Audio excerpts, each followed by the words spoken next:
Hello, welcome to the final panel of the Drake Forum. My name is Ken Moriyasu. I'm a writer for Nikkei Asia, based in Washington. Nikkei Asia is a Japanese newspaper. Nikkei Asia is the English language arm, so I write in English. So this is my third time hosting this panel. And every time I come, I learn something about the history of this region. And every time I'm really stunned by how it's relevant to me, because Edwin Drake started oil production in 1859. My newspaper, Nikkei, began its first printing in 1876, which is 17 years after the beginning of oil production. And our newspaper, Nikkei, used to be called Chugai Bukka Shinpo, which translates to Domestic and Foreign Commodity Prices Bulletin.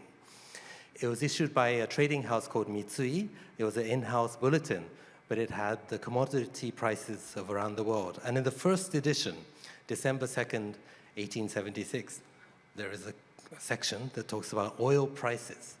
And in 1876, oil prices was probably news about this region. So Nikkei is 12 years older than the Financial Times, 13 years older than the Wall Street Journal. It's a very old newspaper, but we started by reporting about Drake. So I wanted to start with that. I have some wonderful panelists with me.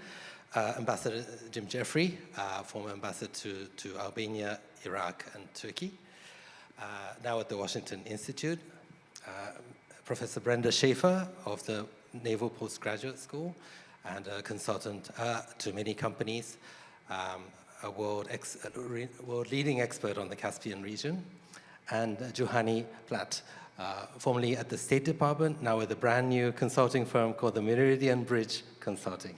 And on Zoom, Victoria Coates, former Deputy National Security Advisor in the first Trump administration and the Vice President of Foreign Policy at the Heritage Foundation. Hello, Victoria. Hello. Right. So today's topic is about the weaponization of energy. Energy has been weaponized before. In World War II, the Soviets successfully cut off the Germans from the Caucasus energy fields, which turned the tides of that war. In 1973, the Arab oil embargo really changed the way people think. But from there to until very recently, the weaponization of energy calmed down, partly because countries like Japan, through the Arab oil embargo, realized that we have to diversify our supplies and then reduce energy consumption. And then the world was moving to globalization. So there was a period where energy wasn't weaponized too much. But since 2022, I think it's come roaring back with the war in Ukraine, the great power competition between US and China, and also, as we've talked all day, about the emergence of AI.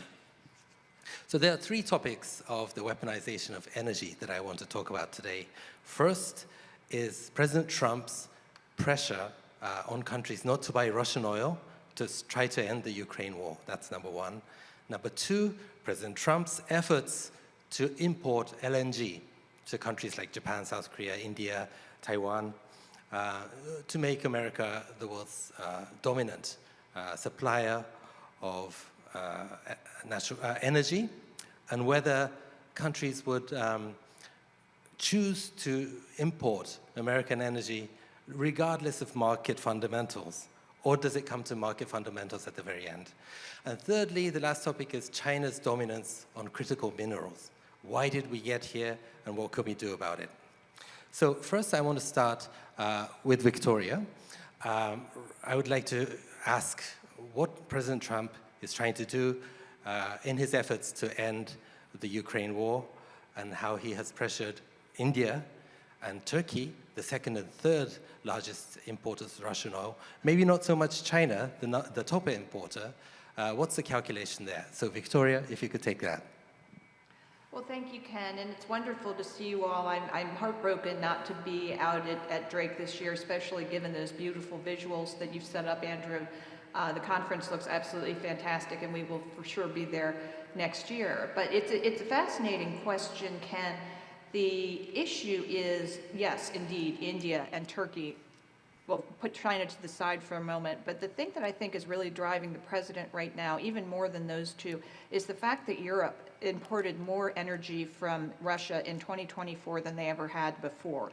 And they all complain about Slovakia and Hungary, and yes, indeed, they are very open about their imports of Russian oil, but at the same time, that's not going to move the needle all the way to the most European imports of Russian energy since ever in 2024. So I think that is what the president is really insisting has to stop, and that he is not going to put those secondary sanctions on, say, China, if the European Union won't cease those imports and also put those secondary sanctions on China. Because, of course, that does come with some domestic economic pain, but at the same time, there's no reason the United States should endure that economic pain if the Europeans aren't willing to do it as well. So I would say that's the first and foremost thing. The second thing is India, and I was very encouraged by the president's comments about Prime Minister Modi at the summit in Egypt yesterday. I think the two of them can leverage their personal relationship to work together the way we worked with India in the first Trump term when they were at that point in importing a ton of Iranian energy. And they told us they couldn't possibly stop. They needed it at that price point. But we worked with the Saudis to increase production. We increased our exports, and they managed to get to zero. So that can be done. Anybody who tells you it's impossible is lying to you. And I think that is a huge play for the president to do something with an ally that puts a lot of pressure on Putin to get to an end to the war. Okay, I'll go to Juhani. Let's talk about India from their perspective. What were they told during the Biden administration, and what are they being told now? Yeah, so I think, can you guys hear me? So I think that this issue has been evolving over the last few years. You know, when Russia first invaded Ukraine, there was a lot of talk about how to cut down on Russia's oil and gas revenues, but the concern at the time was Russia was the third largest producer of crude oil, and I think accounted for about 10 to 12% of the market. And so the United States and allies had to look for ways to cut down on that revenue without completely shutting the door and causing a price spike in the global market. So that's how the Russian price cap policy came into place, starting with the G7 and then with a couple of other partners. And the idea was to restrict Russia's ability to ship its crude oil to buyers using Western ships with Western insurance companies over a certain price ceiling. Price ceiling. So that was very effective in the beginning at cutting down on Russia's revenue while still maintaining a stable global oil market. Over the last few years, Russia has found ways to circumvent that. There's a shadow fleet that's grown up of ships that don't use Western insurers, and they're technically not violating the price cap by shipping above the price cap on those ships. And I think the important thing to understand for India is that, especially in the beginning of the war, we weren't telling India not to import Russian crude oil. We wanted them to import it, but we wanted them to negotiate hard discounts so that Russia would be forced to accept less revenue for that oil. And now I know that the president's very focused on trying to get India to cut down on that. I think some of the challenges there are that India is very focused on energy security, very sensitive to inflation, and also I think wants to continue playing a balancing role between the U.S., Russia, China, other powers. So, Ambassador Jeffrey, has that kind of pressure worked before to force a country, you talked about Iran during our lunchtime, to reduce oil imports, and why is that different from now? Well, first, Ken, thanks for having me on, and Andrew, being up here with Mr. Pratt, with Brenda, with Victoria. Hi, Victoria. It's like old days. And old days are all about energy and war, and it goes beyond weaponization of what Ken is basically talking about is energy trade. At the tactical level, ancient fleets all the way up through Trafalgar used the wind in the sails as a tactical measure to gain military superiority. The British shifted under Churchill and Jackie Fisher, Admiral Jackie Fisher, from coal to oil for their fleet just before World War I. That not only made the fleet much more effective, it also pushed the British deeply into the Middle East, previously just a way stop between India and the United Kingdom, now an end in of itself. So it has huge geostrategic significance directly in the military, obviously, as we've talked about for 2 days, in the economies of country. It's also manageable. It's a finite thing, so many barrels, so many BCMs, so many ships, so many pipelines. We most of us, Pratt and the people in the Energy Bureau know that we all had that, all these numbers at the tip of our tongue, tip of our fingers rather. So anyway, yeah, where it worked, and this was also done by the Energy Bureau of the State Department back in 2012, 2013 under Carlos Pascal and the famous, infamous Amos Hochstein, was to use the National Defense Authorization Act to squeeze Iran's exports by secondary sanctions. You would pay big time with the United States, including in U.S. courts, if you bought Iranian oil. That pushed the oil down, I think, well below 500,000 barrels a day, probably a 70% cut in Iran's exports, thus in its earnings, because what oil they did export, they had to sell at a discount. And the result was the nuclear agreement, whether you liked it or not, the JCPOA of 2015. So it can work. I think it's having more of an attritional effect on Russia, but that's a very broad discussion. We can continue. Right. So Brenda, we discussed this in the car. You don't think that President Trump's strategy of pressuring India and Turkey will not work. Why is that? So first thing, I think in general, when we evaluate sanctions, too often we evaluate how many barrels were we able to squeeze versus did we achieve our national security outcome, right? So is Russia out of Ukraine? Is Russia thinking of leaving Ukraine? Did Iran stop developing its nuclear program, stop supporting terror proxies throughout the Middle East? Like, we don't really achieve our goals. Why do we go for economic sanctions? Because we don't want to go for war. We don't want to go for real national security tools.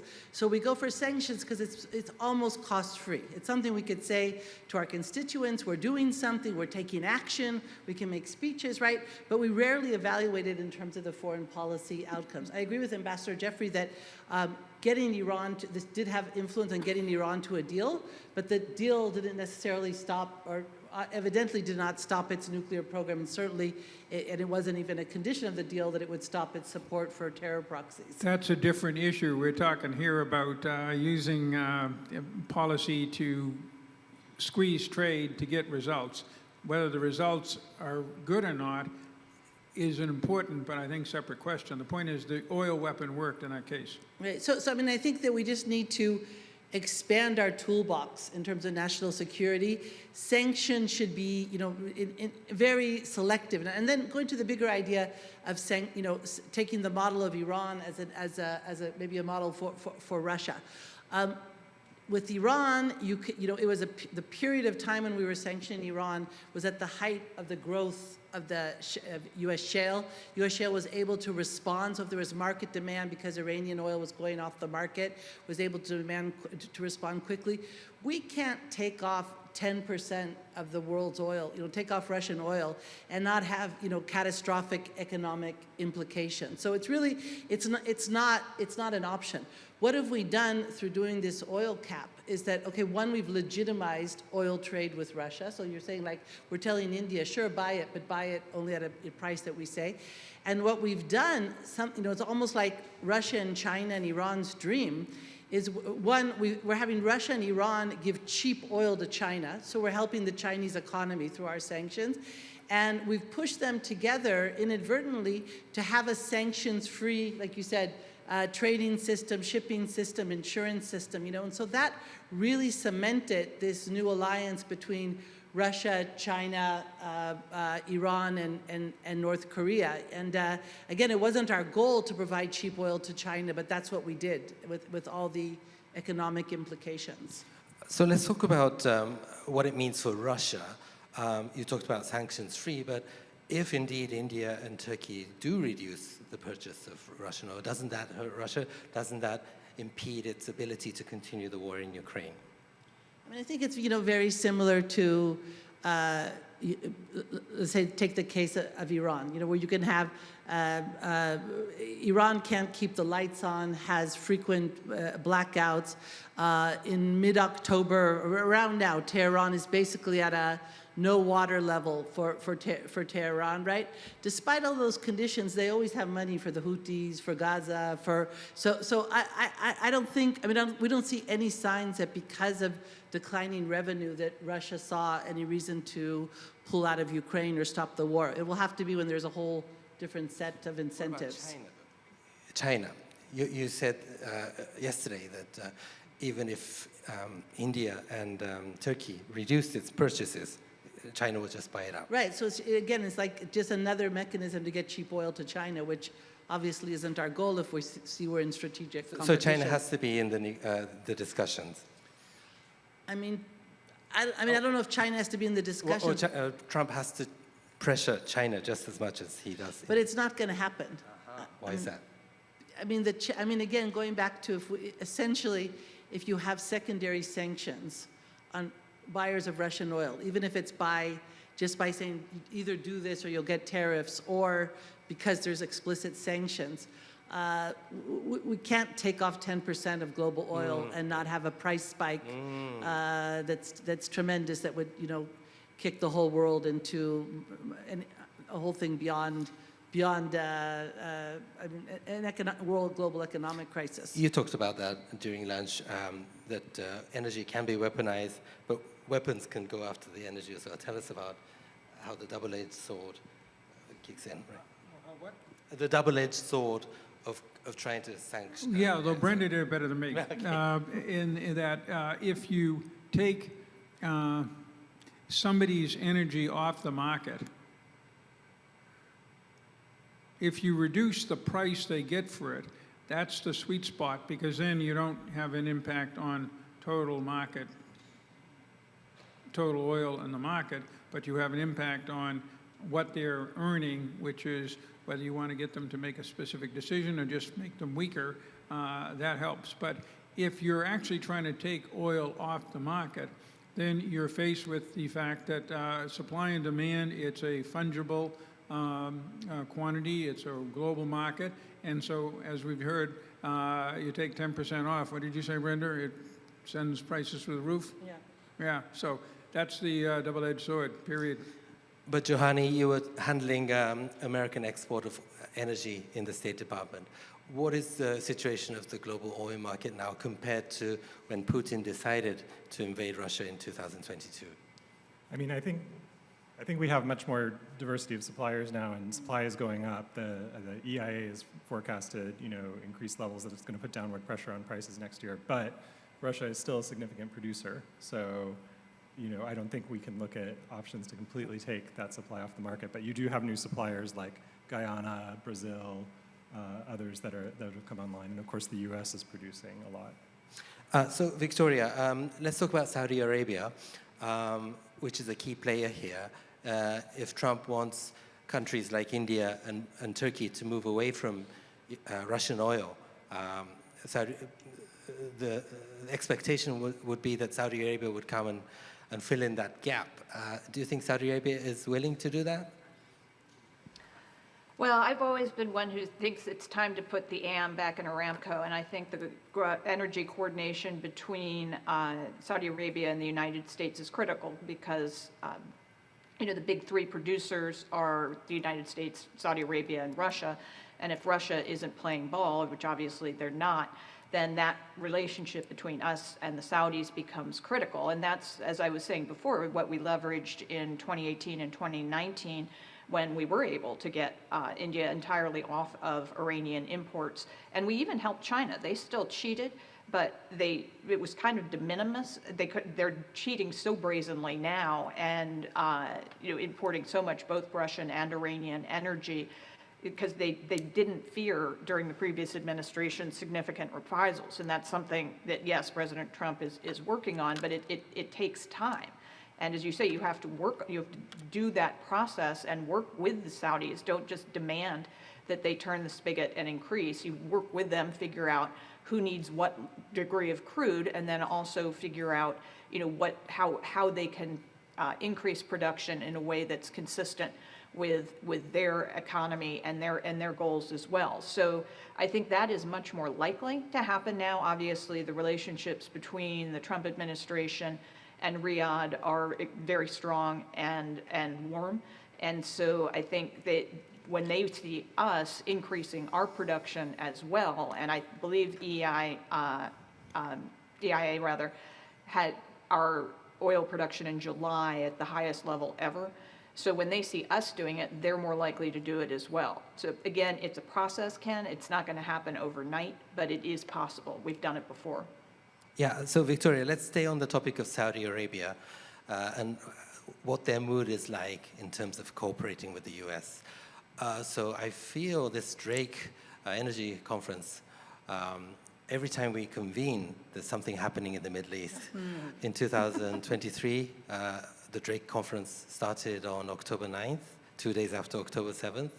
Last year, it was just after the Israelis succeeded in taking out Nasrallah. And this year, it comes after this peace deal and the hostages being released. So how does Saudi Arabia look at this political outcome? And do you think it's getting ready to join the Abraham Accords, for instance?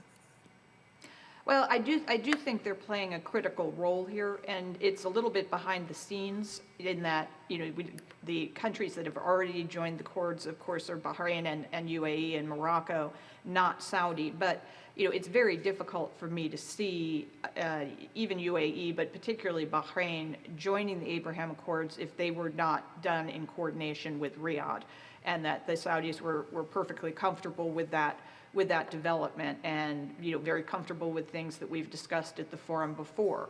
The Chevron's purchase of Naval energy in the Eastern Mediterranean literally 3 weeks before the accords were finalized.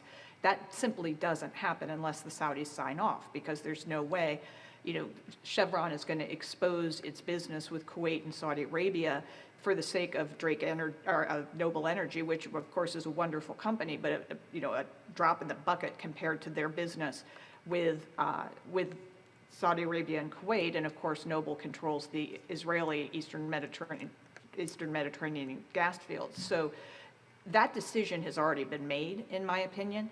The question becomes one of timing. And this deal that the president inked yesterday and the willingness of the Israelis to engage in that deal, and then the willingness of such a broad range of Muslim-majority countries to engage with that deal, I think that comes with some pretty significant Saudi leadership. So I would say they have to be pretty happy with how things went down, both yesterday and at the United Nations General Assembly this year, and that they're very, very comfortable with the administration, and that's pretty easy to see. And there are even rumors of a potential visit here in Washington in November. I don't know if that's true or not, but the fact that it would even be rumored, it's the first time in a number of years that might come to fruition. So I would see this as a potential golden age for U.S.-Saudi cooperation. And I think we have Ambassador Ibrahim, Azerbaijan. Thank you so much for joining us in your busy schedule. Can you hear us? Thank you very much. Unfortunately, I'm also online together with our great friend, Victoria Coates. I just had friends from Turkey here, so I have to entertain them. I think that's another great player in the region. Yes, all right. So we were just talking about President Trump's efforts to try to end the Ukraine war through pressuring India and Turkey, not so much China, to stop their purchases of oil. But you come from Azerbaijan with a very, perhaps the most strategically thinking leader in the region of our time. From your standpoint, how does this effort by President Trump look? Do you think it could help end the war in Ukraine? Well, first of all, again, I want to apologize for not being in wonderful Oil City in Pennsylvania, which I dearly miss and love. Hopefully I'll be back. We're planning to have some event, and that's also for Dr. Coates in Philadelphia next month. A great event about Azerbaijan's constitution and sovereignty. So there cannot be a better place than Philadelphia to have the event. So you're all very much invited. And that's actually a bridge to answer your question. When the United States, and especially the leader like President Trump, steps up and puts all the right policies and tools to help not only calm down, not only solve the problems and issues, including the Ukraine war, including the war in the Middle East, but also in general, helping to provide for the energy security, not only of the West, but globally. That's quite notable. And of course, United States and President Trump needs friends, allies, and partners. And here we have my country. Here you have Azerbaijan, which has always been a staunch ally and partner of the United States, and not only on the energy field, but since we're talking about energy, since it's about the energy security, so it's very important when we bring into this equation geopolitics globally and regionally, that the backbone of US-Azerbaijan energy cooperation is absolutely strong. Since 90s, we had this cooperation. And since 90s, we did it within the framework of a lot of geopolitical challenges. So geopolitics did not disappear overnight. But at the same time, we did not play the games. For countries like mine, which came out of the shell of the Soviet Union, it was very important not only to have its own energy policies, but also, again, much more importantly, to show its own credibility.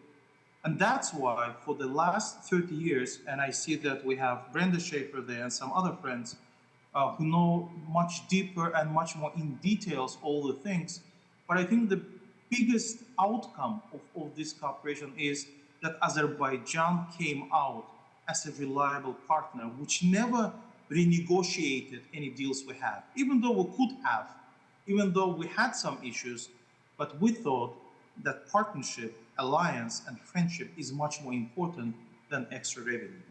This is very critical. That's very important.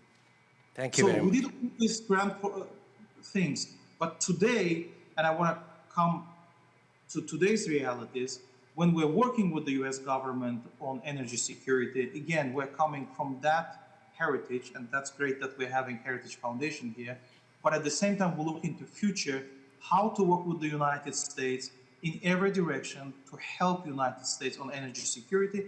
And I will give you just one fact. Azerbaijan today, even though our reserves are not the largest in the world, but on natural gas, we are number one exporter of natural gas in terms of diversity. So we're exporting gas to 14 countries. There is not a single country in the world with much more reserves than Azerbaijan who is doing that. Okay. So now that we're on the Azerbaijan topic, I was going to give everybody 1 minute each to talk about Azerbaijan and the recent peace mediated by President Trump with Armenia. So I'll start with you, Brenda.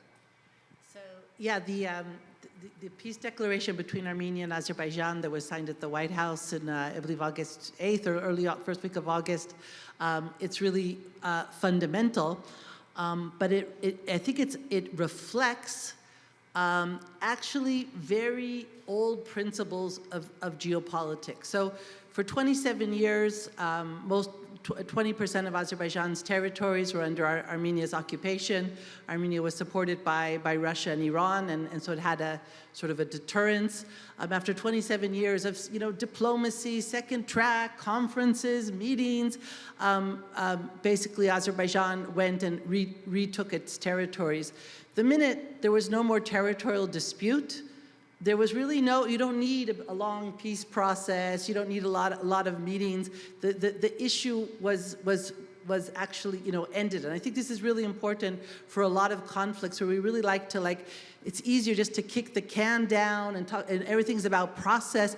But sometimes, mostly, the only way to really end the war is actually to end the war. And that has to be, in case of where there's an occupation of one country by another, you have to end, to end that occupation. And I think the two final factors why the timing of this agreement was one, Armenia was relying mostly on Russia and Iran as foreign backers. Russia was probably clear for about 3 years to Armenia that it's not going to really come to its aid. But the minute after the 12-day war that Iran was no longer able to help Armenia seemed very weak, it seemed the logical choice to Armenia to go towards a peace process. And I think President Trump's personality and energy actually, pushed this across the finish line. And I think it's very important. There's going to be this road it's going to cross 32 kilometers across Armenia and connect Azerbaijan's exclave, which is sort of its Alaska, with the main body of Azerbaijan. But actually, it's going to connect Turkey, Armenia, Azerbaijan, Central Asia, all the way to the border with China. And what's really important here, not only is this incredible new access that's developing that could be a counterweight to Russia and China in the region, but the United States is back in the region through this road, through the negotiation of the peace process. And for too many years, the U.S. was missing in action in this geopolitically important region. I want to say just one thing about that. I've always said that Turkey is extremely important to Japan because we're on both sides of China. Yeah. And Japan's fantasy or desire was that Turkey would unite the Turkic brothers and become a major factor, and then not stay silent about the Uyghurs in Xinjiang, who are the Turkic cousins. And then China would have to worry about the west side and Japan. So through the bookend, being the bookends of Eurasia, we could deter China from taking aggressive action. But now, as you say, the US is also part of this. Gets us even more excited. But anyway, Ambassador Jeffrey, about Azerbaijan. It's good for Japan. It's good for Japan. Yeah. 6 points, and I'll do it in the limited time you gave me. 1, wars matter, and their outcomes matter. 2, U.S. policy for much of the post-Cold War, even part of the Cold War, has tried to deny that. Donald Trump is an exception. He understands that wars have consequences. We see this with Iran bombing. We see this yesterday with Gaza. We see it with this.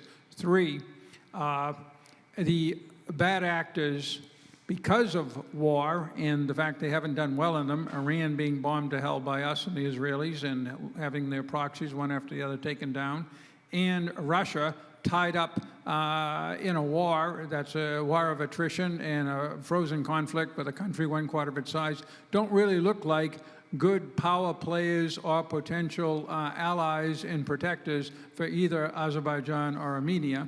4, Trump gets this. At some level, he's got a scent for geopolitics. He's not an isolationist. He certainly doesn't want to change countries' internal makeup. That's his Riyadh speech. He doesn't want to put a lot of troops on the ground for another Iraq, Vietnam, or Afghanistan, but he's very interested in playing geopolitics. 5, but beware, Victoria, Andrew, and I experience this. Unless you put together an A-class team of mid-level bureaucrats, that's Victoria, Andrew, and me, to follow up, Trump's ideas are going to collapse, be it in the Caucasus or be it in Gaza. Mark my words. This is my biggest worry about everything he's doing. That was number 5. I think you have a what's a 6? Okay, all right.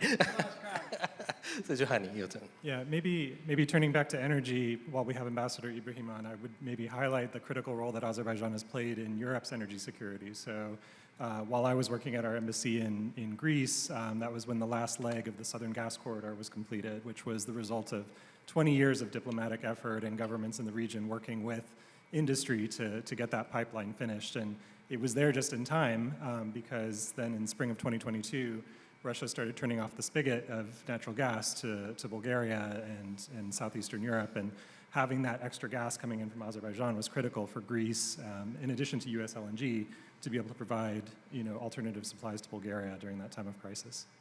Victoria, any words on Azerbaijan?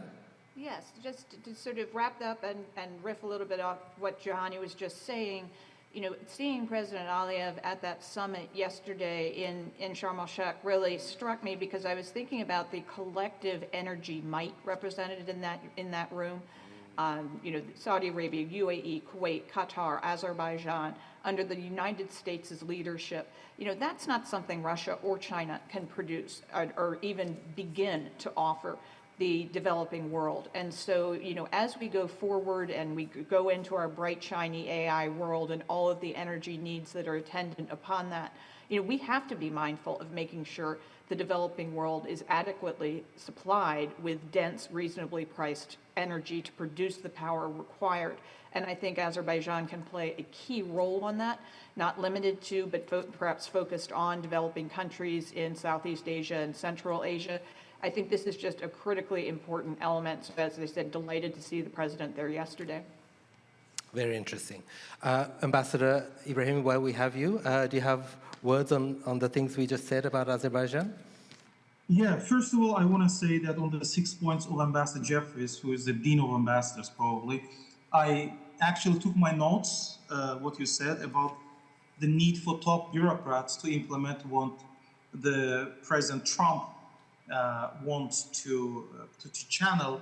It's really important. It's really critical because great leaders, great statesmen have the vision, have the policies, but at the end of the day, it's diplomats and bureaucrats who need to implement it. So thank you very much for that. I will remind bureaucrats when they don't do that. But on energy side, I think I would like to highlight 2 points, not 6. One on Azerbaijan. One, what is different today that Azerbaijan has capabilities for niche areas. That's one. And 2, we can do that, and we do that with our partners. I'll give you a couple of examples real fast. One is Syria. Basically, the only source for Syria today in terms of electricity is Azerbaijan. And it's Azerbaijani natural gas, which goes through Turkey to Syria. We have this swap agreement. And actually, Qatar is also involved there. But basically, literally, today, Syrian people have some electricity because Azerbaijan, its company SOCAR, is sending natural gas there. So this is niche areas where not many others can do something. For that, you don't need just resources. For that, you need political will, determination, and you should be able to work with your partners. And that brings me to the second point about the partners. And partnering with Turkey, of course, comes very natural, but also with the United States. We did together in our region on the Caspian Sea, and we helped European energy security of Europe. Today, we're working together with the US companies, not only in our region and not only for Europe. Today, SOCAR, together with Chevron, is in Israel, on Tamar gas field, and in some other places. So that gives more boost to Azerbaijan's capabilities to be a great partner for the United States, for the West, and in general for global energy security. Okay, thank you. So I am going to skip the American LNG part and go straight to China's critical mineral dominance. So, Juhani, why are we in this situation where China has almost dominant position on critical minerals? It was very clear during the past several months during the US-China trade tensions that China's decisions to limit the export of rare earth and critical minerals really had an impact on America. and America had to take action to adapt to that. Why are we in this situation today? Sure. So, as I think everyone knows, China really dominates, especially the processing of critical minerals and rare earths. So I think they're up to between 60 and 80% of nickel, lithium, cobalt, things we need for batteries and other technologies. I think the way they got there is that they were willing to do some of the work that I think the United States and other countries weren't willing to do, because the processing of critical minerals is incredibly dirty. It produces acidic wastewater, low radioactive byproducts, things like that. And I think China made the decision in the 80s and 90s to sort of centralize and industrialize this, within a particular region of China. And so this was during the Deng Xiaoping area. Right, starting with Deng Xiaoping, but continuing. And so I think over time they developed economies of scale, know-how, technologies to do that processing that, frankly, other countries, didn't, and other countries were happy to buy those processed products from China. So I think you see a big focus by President Trump and the administration now to try to build out more domestic capability to both mine and then process these materials. But I think it's an interesting question in terms of national security that I'd be interested in hearing what the rest of the panel has to say. I think we'll never be able to do it for the same price that China can, or at the same scale. So there's going to be a trade-off in terms of costs. Prices that the manufacturers will either have to eat or pass on to consumers. And so I think this is one of those cases where the administration, and frankly this was true during the Biden administration also, they feel that it's worth it to take on those extra costs to have secure supply chains and not depend on China for processing. So you're saying the processing is very dirty and pollutes the water, pollutes the rivers, and everybody was happy to have China do it? Yeah, I mean, I think there are ways to mitigate it, and we did have some processing here in the United States, but we had one facility that ended up shutting down that I believe we're looking at reopening now, but partly because the mitigation for the byproducts of this processing is expensive. So if America wanted to bring that supply chain home, that would be more dirty and more expensive. Yeah, but I don't think it all has to be all in the United States. There's a dirty little secret of U.S. policymaking is that sometimes administrations like something that the previous administration did, and they just change the name and make it their own. So under the Trump administration, there was the Energy Resource Governance Initiative, which was looking at ways to diversify critical mineral supply chains. That continued under the Biden administration as the Mineral Security Partnership, and which then sort of expanded on that and looked at actually launching projects around the world, working with partners. Each partner would sponsor a project in a part of the world that had these particular minerals or resources that we needed to develop mining and processing that was aligned with higher energy, social governance standards than what was being produced, in China. And so that Mineral Security Partnership is still going. I believe Japan or South Korea is chairing it right now. I don't know that the Trump administration has weighed in on whether they'll continue U.S. participation in that or not, but I know it's something that the State Department's been looking at. So Brenda, are American consumers ready to pay a higher price so that they have more energy security in terms of critical minerals?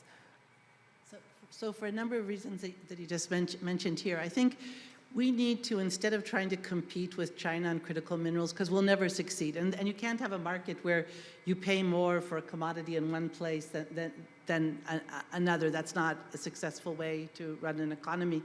But that we need to, instead of trying to run in China's game, like let's say the Chinese are marathon runners. They're good at that. Let's say America, we're sprinters. We shouldn't try to be marathon runners. So that's why, I mean, we should, if we're good at sprinting, that's what we should be doing. And we'll never be better at marathon than the Chinese are. And that's why we need to reduce our needs for critical minerals. And Chinese have done so many campaigns to convince us that what we need is, instead of the the unlimited, almost unlimited energy that the United States is blessed with, instead of us needing fossil fuels, what we need is wind and solar that they produce. What we need is to put transportation on, everything on electricity so that we're dependent on their critical minerals. And you can even see this in campaigns. Take the issue of natural gas. 10 years ago, we could have been sitting here at Drake, everyone in the room, including the environmental organization representatives, government representatives, everyone would be talking about switching from coal to natural gas as the right thing to do, that's the best thing to lower inflation, lower emissions. Late 2018, 2019, with no new research, with no breakthrough, with no game changer, suddenly natural gas is the enemy. And suddenly seen with no new change in research, strange sentences. Methane is more potent than carbon dioxide.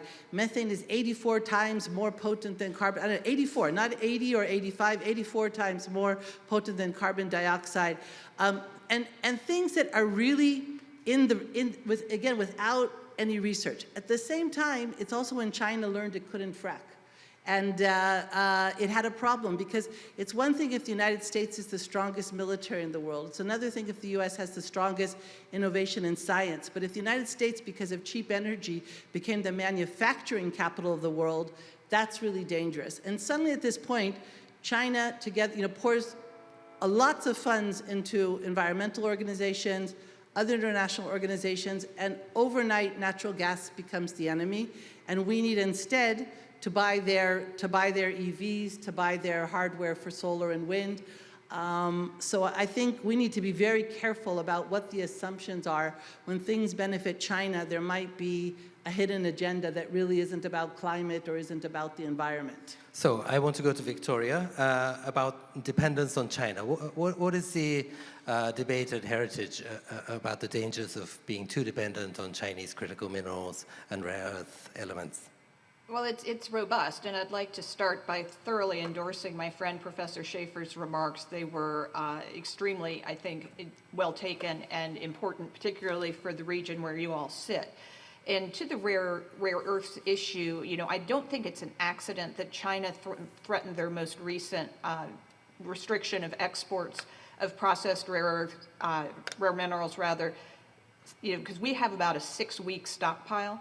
And if you think about it, what's going to happen in 6 weeks? People are going to be running around wanting to buy all sorts of things that have rare earths in them for the holidays. And if they can't get those materials to make those goods, there's going to be a huge hue and cry. It's not that they'll be more expensive; they just won't be available. And that is going to be a problem for the U.S. consumer, and obviously then a political problem for the administration. So I think that was an important timing point behind China's activities. And our view is very much that we see the natural gas as the fuel of the future. We did a big year-long project last year called Chinese Handcuffs, which was all about how they had deliberately set up the scenario Brenda just laid out to make us dependent and try to make us reject our own advantages in the energy field. That does feel like it's reversing. That's a great and good thing. But we are still going to need these things. So the other thing we want to look at is, something like the president's Rwanda DRC deal. Can we move processing to those resources? Is that possible? Do it in Africa rather than doing it in China. There are all sorts of complications to that, but it's certainly worth having that conversation and seeing if the proper mechanisms for transparency and transactions can be set up. Okay, thank you. So we have 4 minutes. Open to questions from the audience. Josh. Thank you. And I just want to do my Josh Block. I'm here with Pasha Holding from Azerbaijan. I want to acknowledge my friends and colleagues there. And just on the critical mineral point, and acknowledging the recent agreement and the trip corridor, I just wondered if folks wanted to comment about the importance of Azerbaijan as a transshipment point of all the critical minerals that exist across the Caspian Sea, and hopefully the U.S. is going to begin to access. The other direction is China, and so if we want those minerals to come out, they have to come out through Azerbaijan, perhaps Turkey, and across the region. And is there any thought to enhance cooperation with Azerbaijan in order to make that a more critical linchpin in our critical mineral rare earth strategy? Thank you. Let's go to the ambassador for that. The importance of Azerbaijan. Well, I'll talk about that, but I think the question was how to make Azerbaijan a linchpin. So we cannot make ourselves a linchpin.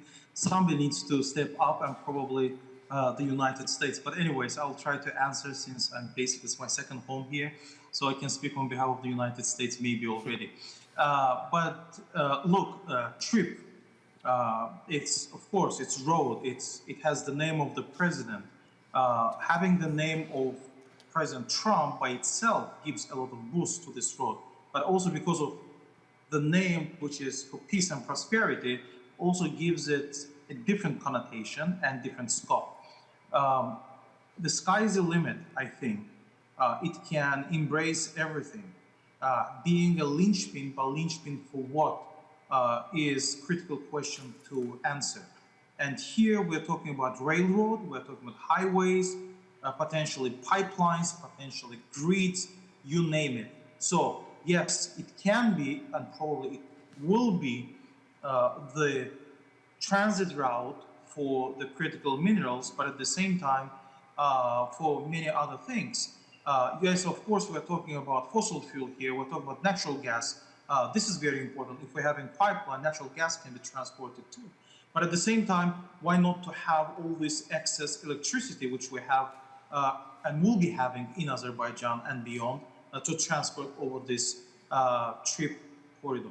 So again, it can be used in many directions. It will be used in many directions. And sky is the limit. Let's work together. But we cannot make ourselves a linchpin. Okay. We need to cooperate together, and we need a lot of help. All right. So we have 1 more minute. So 20 seconds each for all of us. Let's talk about Xi Jinping, Vladimir Putin, and Donald Trump. In 1 year from now, who will be in the best position and why? I'll start with Professor Shaffer. Well, okay, or how do we describe President Trump's foreign policy in one word? And will that help him be in a more advantageous position than Putin and Xi? So I would say actually their foreign policies are driven by very similar strategy or worldview, which is realism. And that's why in the case of Russia, it was realism, but with miscalculation in terms of Ukraine, meaning that on the basis of what the Western's response to 2014, assuming that the 2022 would be a similar response, so it was miscalculation. But I think in general, the three of them share the realism view, and that's why they're certainly, I mean, why Trump is so unique in foreign policy in the United States is that basically the neocons and the progressives have the same foreign policy, which is to change the world, which is to fit the world into the way you want it to be and not as it is. Trump looks at the world as it is, and he responds and he sets policies to as the world is. And I think that's why he's so far has had many successes. Okay, so I'm going to Victoria next. I'm not going to the ambassador for this question. It's a little too sensitive. So I'll go to Victoria. What's your sense of President Trump's foreign policy? I think I can sum it up in about 6 words, Ken. It's peace through strength and prosperity through peace. He wants to get to a strong America to create peace, and that's what he's literally doing right now. And then he wants to use that international peace to increase America's and everybody else's prosperity. So I think that's really the basis of it. That was pretty good. Juhani? Good job, Victoria. Thank you. I don't know that I can do better than that. But yeah. I'd maybe just highlight again, his foreign policy is much more transactional than previous administrations. So he's very focused on where can you make a deal, where can parties come out ahead, things like that. All right, so to close it off, we'll go to Ambassador Jeffrey. I'm just going to say, in other words, what my 3 colleagues have said. It's strategic. That's the good news, because I don't think we've had strategic since George Bush 41. Again, the problem is it's Baroque. Okay, think Greenland, think Panama. And so you have to have an acquired taste of Donald Trump to be able to follow what's going on and support it. It's a challenge. Some of us meet the challenge and spend a lot of time arguing that he's doing the right thing. But again, it is strategic, and everything that my colleagues have said are correct. Aside from being Baroque, again, the one worry I have is you need people at the high mid-levels to stay on these things and work them, or they start falling apart. All right. Thank you. With that, we will close our panel. Thank you very much. Thank you.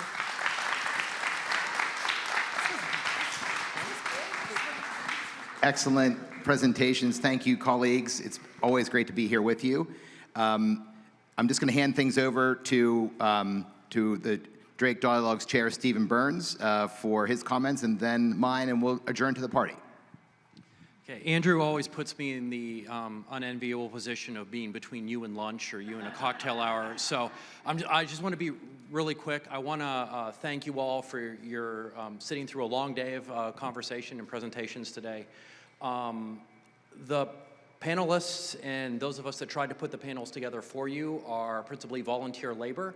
I would ask as we go to the reception, please come up to me, give me recommendations or your thoughts on the panels, topics we missed that you would like in future revisions, things we should dig a little bit deeper into, or things that maybe even things you think we might want to eliminate. I would love to have any feedback, and I just want to, again, thank the audience and then thank all of our panelists because much like us that put this together, like I said, the panelists are mostly volunteer labor as well. So thank you to them and thank you to all of you, and let me turn it back to Andrew. Thank you. Thank you, Stephen. And I really want to thank you personally because the only person in this forum that's ever gone from being a speaker to actually moderating and panels and so on was me. And I know what that's like. It's a big, to go from keynote speaker to what Stephen's done this last year and to really raise the level of the dialogue here was just something spectacular. So thank you so much, Stephen. Yeah. Titusville is very proud of their native son, and I think we're going to celebrate that tonight. But in addition to that, I just have a few other people to thank, actually a long list of people, some of whom are with us in various capacities, some of whom are volunteers. Michelle and Denise Jones, Michelle was our organizer this conference, thank you. Our interns, Lily Scalise, Clarice Carlson, Jolene Felmy, and Isabel Anthony, who have been running social media and various aspects of it. Greg Akari, who has been running social media with my friend Tatiana Anderson. Thank you very much. And of course, last but not least, who is running the intern squad, OCHS World History teacher, Angela Scalise. But the list doesn't end there. I'd like to thank Mark Motter of Mertz Productions, Luke Rio of Stream TV, Jeff Corbett of Professional Audio Services, Devin Zagar of 7 Foot Productions, Gary Scott of Homefront Photography, and Kyla Parkinson of Victoria City Art and Frame. All of them contributed in one way, shape, or form to making this a bigger and better event. I want to thank you personally from the bottom of my heart. You're going to be meeting another great guy tonight, Bob Joyce of the Titusville Iron Works. It's true, he runs for profit, but he also did a heck of a lot to make this a success, including landing the OC&T Railroad, which, as usual, didn't show up. They showed up earlier than I wanted them to, and I heard the whistle blowing outside, and they're waiting for you. So thanks to Bob. But together, there's the Titusville team, as I call them, Michael Necht, who you met before, Emily Weaver, Sarah Bell, Sarah Goodman. We really appreciate all of your support. And of course, our collaborators, the leaders, John Phillips, Susan Williams, Kat Thompson, our Venango County commissioners, Sam Breen, Ken Bryan, and Chip Ravamowitz have been actually excellent. And last but not least, I would like to thank my father, Clarence Tabler, who's sitting in the back, who's very patient, yeah, and just an all-around great guy. Last but not least, we run this thing on a shoestring budget, in case you hadn't figured it out. I run around here and dropped some pounds I needed to drop anyway, right? And I just wanted to say to you, as free as these discussions are, as we say in Washington, and I think up here as well, freedom isn't free. If you would like to donate to our enterprise, we are a 501c3 organization as of last year. either see me or just go to our website, drakeenergysecurity.org, and hit the donate button. And I'll be happy to meet with you and talk to you about this year's program and next year's. With that, I'd like to adjourn the 2025 Drake Dialogues. Thank you for your attention, and please adjourn out to the OC&T train platform at Drake Well outside for the reception and ride up to the Titusville Ironworks. Thank you, and we are adjourned.